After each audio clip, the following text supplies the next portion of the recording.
February 2019, Shorthand Tamil Junior Grade. Get ready for the dictation. 10 seconds. 5 seconds. Start. மாண்புமிகு தலைவர் அவர்களே, மாண்புமிகு மின்சார அமைச்சர் அவர்கள் கொண்டு வந்திருக்கும் மானிய கோரிக்கையை ஆதரித்து சில வார்த்தைகள் சொல்ல விரும்புகிறேன்.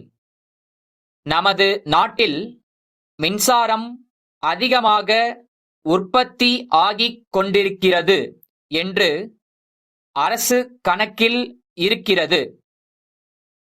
பல நகரங்களில் பல மின்சார விளக்குகள் பொருத்தப்பட்டிருக்கின்றன.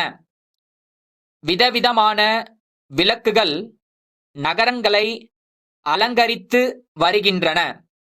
ஆனால் அதே சமயத்தில் கிராமங்களில் உள்ளவர்கள் மின்சாரம் என்றால் என்ன என்பதை கூட அறியாமல் இருக்கிறார்கள். நமது மாநிலத்தில் கிராமங்கள்தான் அதிகம் இருக்கின்றன. அதை இங்குள்ள எல்லோரும் அறிவார்கள். இப்போது மின்சாரத்தை எங்கு அதிகமாக பயன்படுத்த வேண்டுமென்றால் பிற்போக்கான கிராமங்களில்தான். எங்கெங்கு கிணறுகள் அதிகமாக இருக்கின்றன, எங்கெங்கு கிணறுகளிலிருந்து தண்ணீர் இறைக்க மாடுகளை உபயோகப்படுத்துகிறார்கள் என்பதை கவனித்து அங்கெல்லாம் மின்சார வசதியை நீட்டிக்க வேண்டுமென்று கேட்டுக்கொள்கிறேன். விவசாயத்திற்கு மின்சாரம் மிகவும் அவசியம். விவசாயிகளுக்கு மின்சார வசதி செய்து கொடுப்பதே நமது லட்சியமாக இருக்க வேண்டும் என்று மகாத்மா காந்தி போன்ற தலைவர்கள் சொல்லி இருக்கிறார்கள். அந்த லட்சியத்தை நாம் பின்பற்ற வேண்டுமென்று கேட்டுக்கொள்கிறேன்.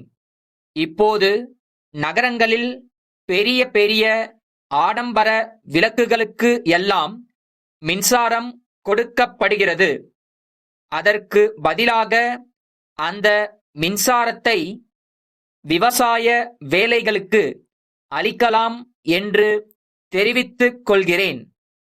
கிராமங்களில் மிக ஆழமான கிணறுகளிலிருந்து தண்ணீர் இறைப்பதற்கு உதவியாக மின்சார சக்தி கொடுக்கப்பட வேண்டுமென்று நான் சுட்டிக்காட்ட விரும்புகிறேன். நகரங்களுக்கு மின்சாரம் கொடுக்கக் கூடாதென்று நான் சொல்லவில்லை.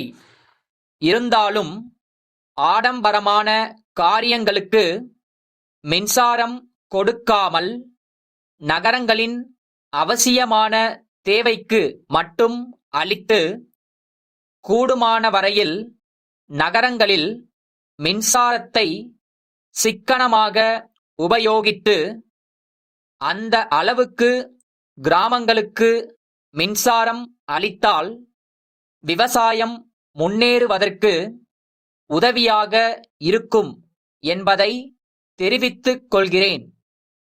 என்னுடைய தொகுதி மக்கள் மின்சாரம் என்றாலே என்ன என்று தெரியாத நிலைமையில் இருக்கிறார்கள். இம்மாதிரி பின்தங்கிய பகுதிகளுக்கு விவசாயத்திற்கு மின்சாரம் கட்டாயமாக கொடுக்கப்பட வேண்டும் என்று கேட்டுக்கொண்டு என் உரையை முடித்துக் கொள்கிறேன். சென்னை, ஆனந்தன் கூட்டமைப்பு, திரு க. ராமநாதன், 3, தெற்கு மாட வீதி, மயிலாப்பூர், சென்னை அவர்களுக்கு எழுதும் கடிதம். அன்புடையீர், எங்களுடைய வர்த்தகம் முன்னேறி மிகவும் வளர்ச்சி அடைந்துள்ளதால் அதற்கு ஏற்றவாறு அவசியமான பரப்பளவு கொண்ட விசாலமான இடத்தை தேட வேண்டிய அவசியம் ஏற்பட்டுள்ளது. ஆகையால் ஏப்ரல் 1ஆம் தேதி அன்று சென்னை அண்ணா சாலை 30 இலக்கமிட்டுள்ள கட்டிடத்திற்கு நகர முடிவு செய்துள்ளோம். ஆகையால் ஏப்ரல் 1ஆம் தேதி முதல் தங்களுடைய கடிதங்களை புதிய முகவரிக்கு அனுப்பி வைக்குமாறு கேட்டுக்கொள்கிறோம்.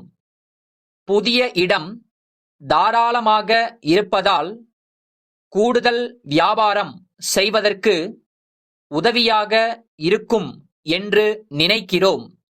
புதிய இடம் விசாலமானதாகவும் சென்னை நகரின் மத்தியிலும் இருப்பதால் அது உங்களுக்கு சௌகரியமாக இருக்கும் என நம்புகிறோம்.